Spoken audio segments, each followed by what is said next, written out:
Derek Hammer Cole pulled into the Chevron station just off Route 66, his Harley's engine ticking as it cooled in the New Mexico heat. 300 miles behind him, 200 still to go, his back ached, his eyes burned, and his throat was dry as the desert surrounding him. He needed gas, water, and 10 minutes off the bike. Nothing more. The station was nearly empty. A sedan at pump 3, a pickup truck pulling out, a minivan parked near the convenience store entrance. Derek filled his tank, watching the numbers climb on the pump display. Already thinking about the next stretch of highway, that's when he saw the kid. A boy, maybe 10 years old, standing near the air pump. Buzz cut, superhero t-shirt, sneakers with untied laces. He was staring at Derek with an intensity that made the biker pause. Derek had been riding with Thunder Legion MC for 12 years. He knew when someone was sizing him up. This kid wasn't scared. He was calculating. Derek replaced the gas cap and headed toward the store. The boy moved, intercepting him near the ice machine. Mr. The kid's voice was quiet but urgent. Derek stopped. Yeah. The boy glanced around, then stepped closer. His hands were shaking. I saw them put a girl in the trunk. She wasn't moving. Derek's blood went cold. What? Over there? The boy pointed toward the minivan. Dark blue Honda Odyssey parked away from the pumps. The man and the lady. They pulled up 10 minutes ago. The girl was in the back seat. She tried to get out, but the man grabbed her. He hit her really hard. Then they put her in the trunk. Derek's jaw tightened. Where are they now? Sighed. Buying stuff. The boy's voice cracked. I wanted to tell someone, but my mom's at work, and I'm not supposed to talk to strangers. But you have a motorcycle, and my dad said bikers are tough, and I didn't know what else to do. Derek knelt down to the boy's eye level. What's your name, kid? Tyler. Tyler, I'm Derek. You did the right thing. He pulled out his phone. I need you to stay calm and stay right here. Can you do that? Tyler nodded. Derek stood and called Viper, his road captain. 2 rings. Hammer. You good? I need you at the Chevron on Route 66, mile marker 127. Now, bring Steele and Maverick. What's going on? Possible abduction. Girl in a trunk? I'm about to make contact. We're 20 minutes out. Don't do anything stupid. 20 minutes might be too long. Derek hung up and turned back to Tyler. Which door did they go in? The front. Okay, I'm going to check this out. You stay here. If anything happens, you run inside and tell the cashier to call 911. Got it? Got it. Derek walked toward the Honda Odyssey, his boots crunching on the asphalt. He kept his pace casual, like he was just stretching his legs. As he passed the driver's side, he glanced through the windows. Empty. Fast food wrappers on the floor. Child's backpack in the second row. He moved to the rear of the vehicle. The trunk was closed. He pressed his ear against it. Nothing, then a faint sound. A whimper, barely audible. Derek's pulse hammered. He straightened and scanned the area. Through the store windows, he could see 2 people at the counter. A man in his 40s, gray polo shirt, jeans. A woman beside him, bleached blonde hair, tight jeans, too much makeup. They were laughing about something. Derek pulled out his phone and dialed 911. Double quotes, 911. What's your emergency? I'm at the Chevron station, Route 66. Mile marker 127. There's a girl locked in the trunk of a minivan. Honda Odyssey, dark blue. License plate? He moved closer to read it. New Mexico plate David-Frank-4-7-9-2. Double quotes, sir. How do you know there's someone in the trunk? A witness saw them put her in there. I heard sounds coming from inside. You need to get units here now. Units are en route. Sir, do not approach the vehicle or the suspects. How long? 12 minutes. The girl could be dead in 12 minutes. I'm not waiting 12 minutes. Derek ended the call. He walked back to Tyler. Did you see what kind of car they came from before? No. They were already here when my mom dropped me off. She works at the diner down the road. Derek thought fast. If the suspects left before police arrived, they'd disappear. If he confronted them directly, it could turn violent. He needed to stall them. An idea formed. He walked to his Harley and wheeled it directly in front of the Honda Odyssey, blocking its path. Then he laid the bike down on its side in the exit lane, making it look like it had fallen. He stepped back and waited.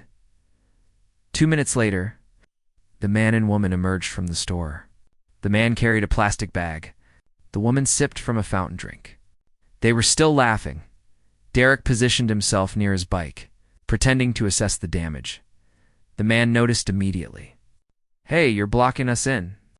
Derek looked up, playing confused. "Sorry, man. Bike's having issues." Kickstand gave out. "Give me a minute." The man's face reddened. "We don't have a minute. Move it now. I'm trying." Derek made a show of struggling to lift a heavy motorcycle. "Are you kidding me?" The man stormed over. "What's your problem?" Derek straightened, meeting his eyes. He was close enough now to smell the guy's cologne. Expensive, clean-cut, wedding ring. This wasn't some obviously dangerous criminal. This was someone who blended in. "No problem," Derek said evenly. "Just need a hand lifting it," the woman called from the minivan. "Frank, just help him so we can go." Derek filed the name away. Frank hesitated, clearly annoyed, but stepped forward. Together, they lifted the Harley upright. Derek made a point of checking the bike over slowly, inspecting every part.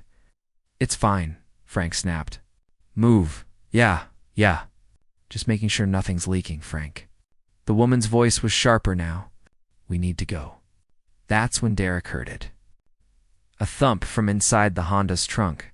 Faint, but unmistakable. Frank heard it too. His expression changed. "Move the bike." Derek didn't move.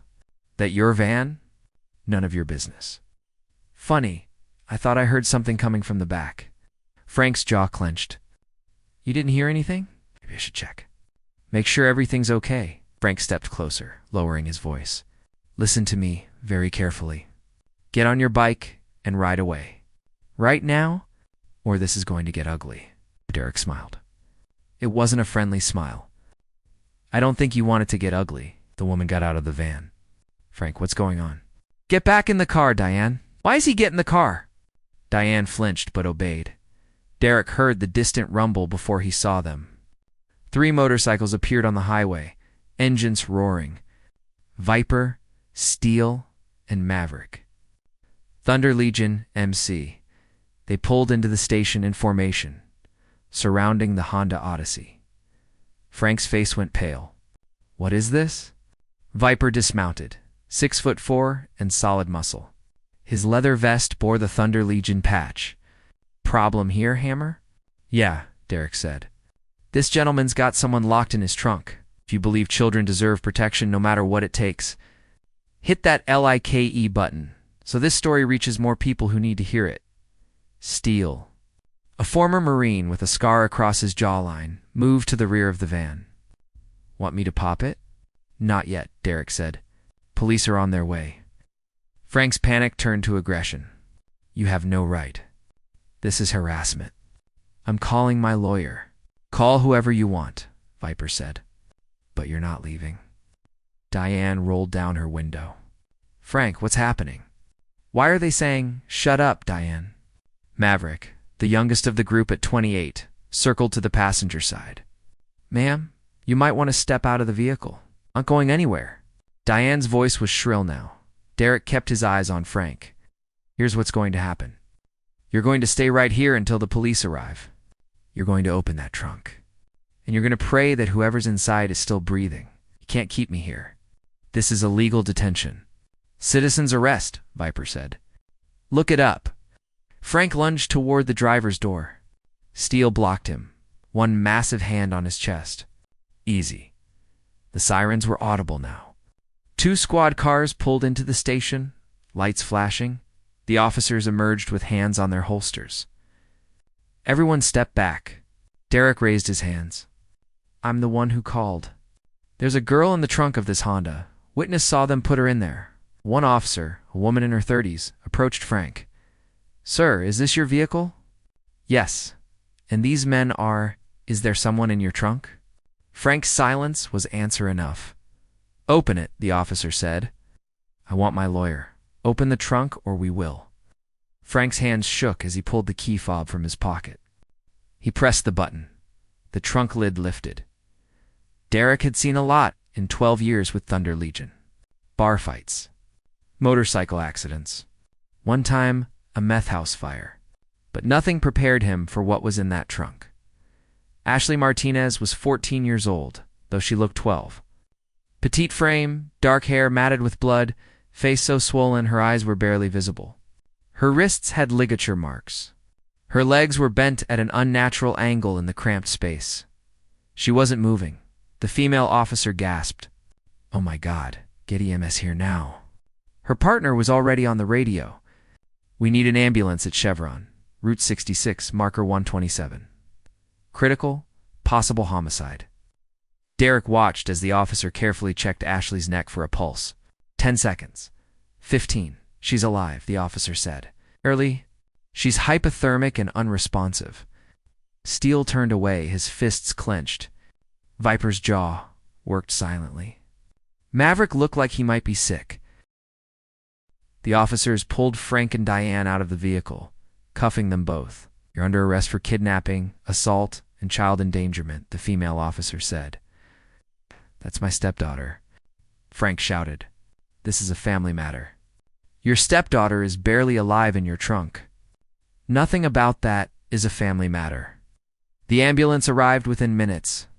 Paramedics swarmed, carefully extracting Ashley from the trunk. They worked with urgent precision oxygen mask, IV line, warming blankets, backboard. Derek stood with his brothers, watching in silence as they loaded Ashley into the ambulance. Tyler appeared at Derek's side. Is she going to be okay? I don't know, kid. But she's got a chance now. Because of you. A detective arrived as the ambulance pulled away. She was Asian American, mid-40s, sharp eyes that took in everything. Her badge read Detective Angela Chen. She spoke with the uniformed officers first, then approached Derek. You're the one who called it in? Yeah, and you blocked their vehicle. Bike fell over.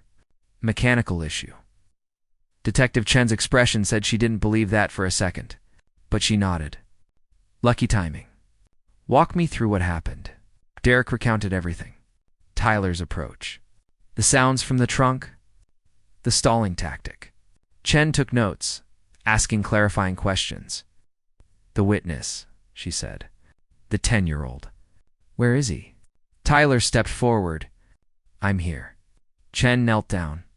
Tyler, you did something incredibly brave today. I'm going to need you to tell me exactly what you saw, okay? Tyler nodded and began his account. He was precise, recalling details Derek hadn't caught. The way Frank had dragged Ashley from the back seat. The sound of the impact when he hit her. Diane holding the trunk open. Comment protect them if you'd stand up like Derek and Tyler did. Your voice matters. Chen finished her interview and stood. I'm going to need statements from all of you. But off the record, you just saved that girl's life. If they'd gotten back on the highway, she didn't finish the sentence. What's her story? Viper asked. I can't share details of an ongoing investigation. We're not press, Derek said. We're the ones who stopped it. We deserve to know. Chen considered this. Finally, she sighed. Ashley Martinez. 14. Mother died 3 years ago. Father remarried Frank Carter 2 years ago. There have been... She paused. There have been 3 CPS reports in the past 18 months. 3. Steele's voice was low and dangerous. And she's still with him? The reports were deemed inconclusive. Ashley recanted twice. Said she fell. Said it was an accident. Because she was terrified, Derek said. Probably. But CPS can't remove a child without evidence. Frank Carter is a regional bank manager. Clean record. Respected in the community. His wife Diane is a dental hygienist. They look perfect on paper.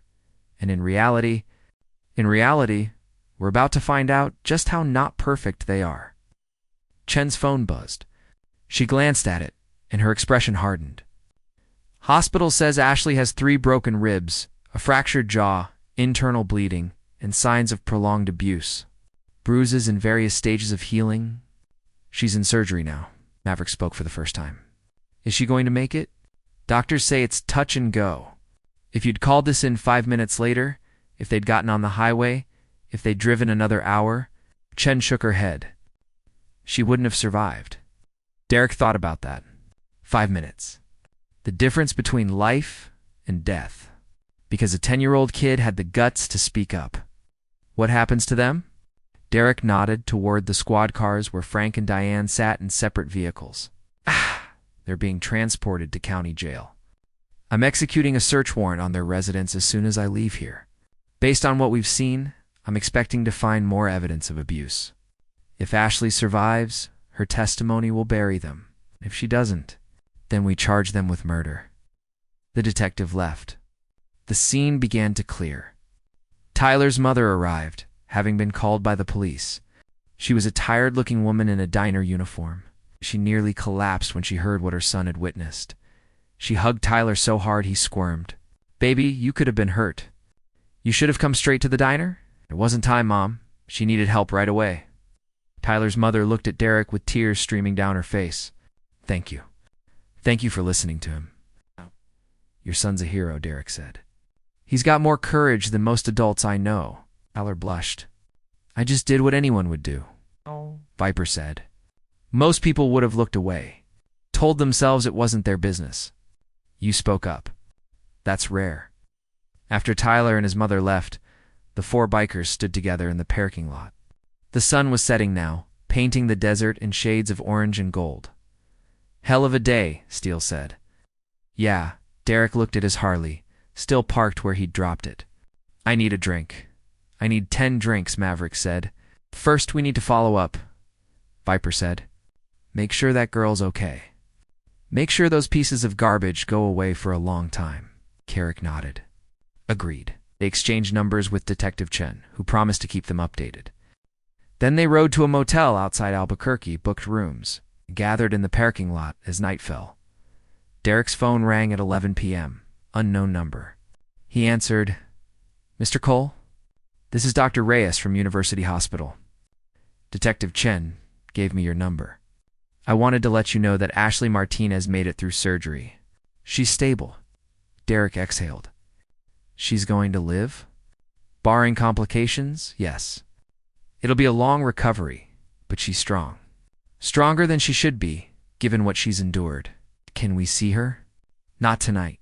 She's in ICU, but Detective Chen mentioned you might want to visit when she's moved to a regular room. I think Ashley would benefit from meeting the men who saved her.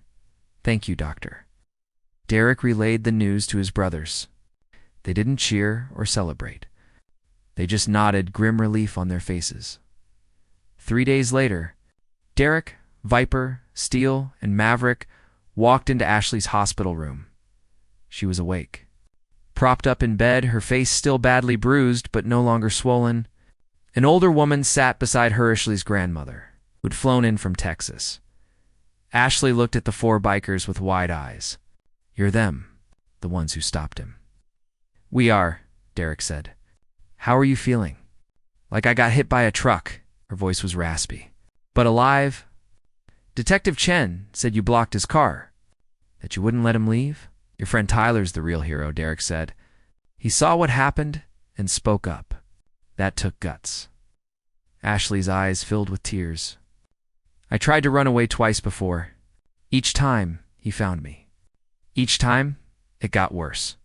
This time, he said if I tried again, he'd kill me and make it look like an accident." She wiped her face. "I believed him."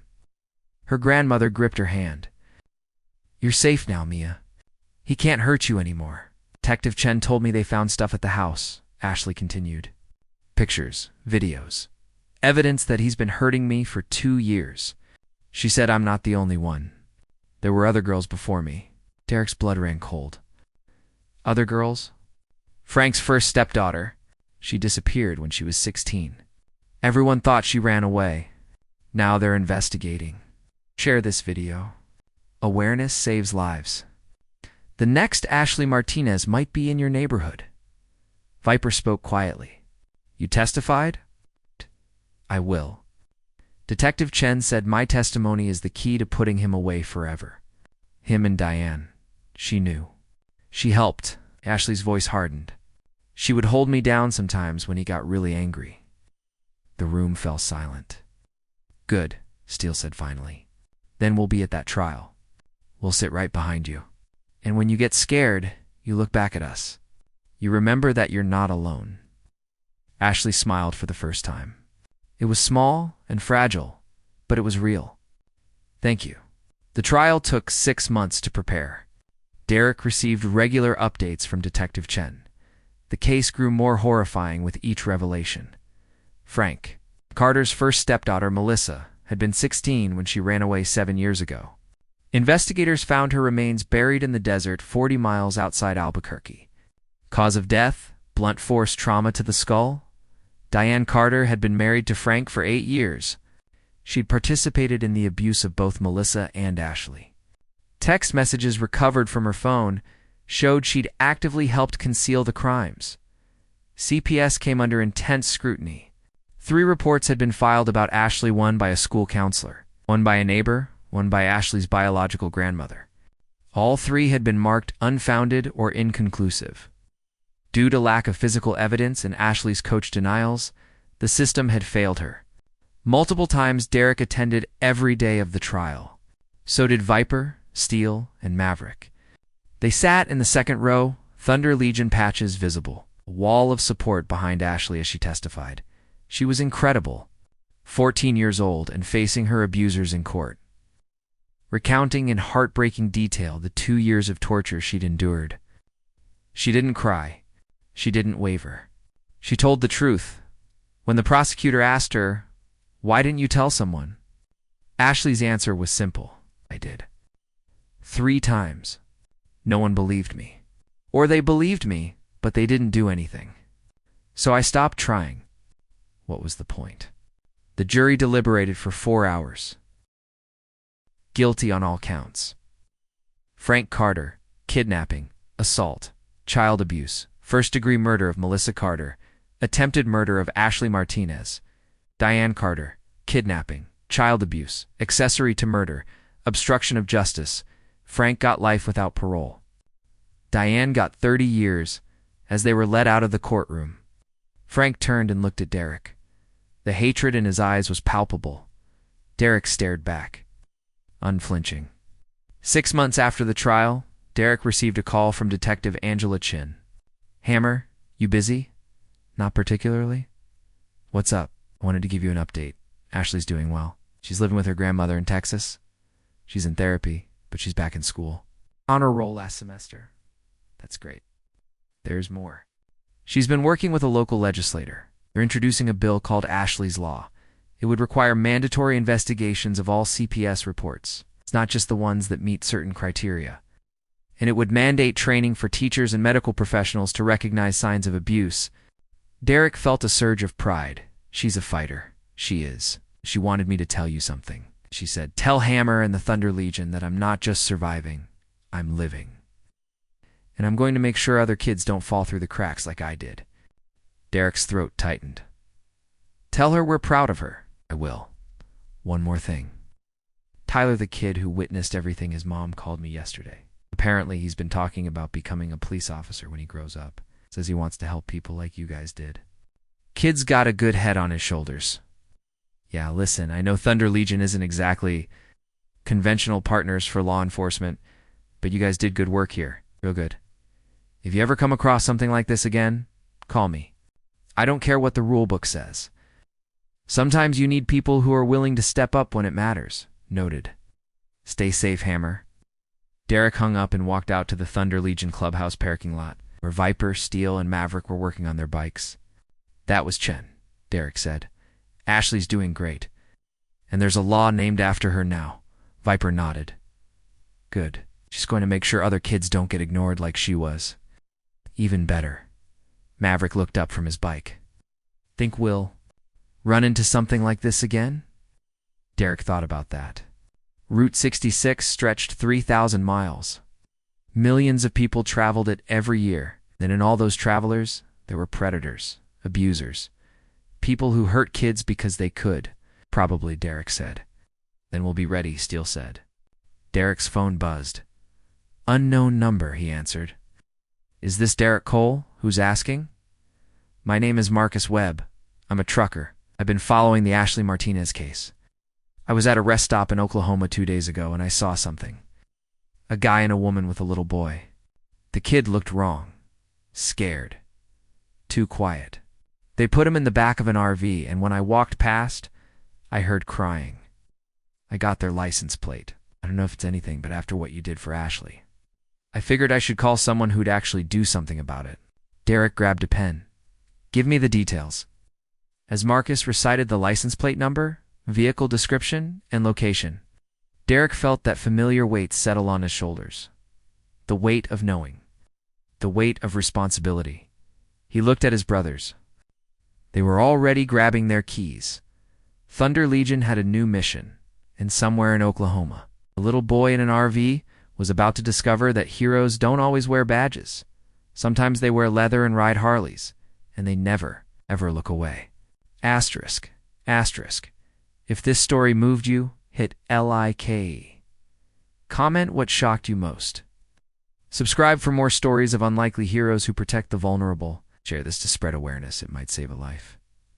Asterisk. Asterisk.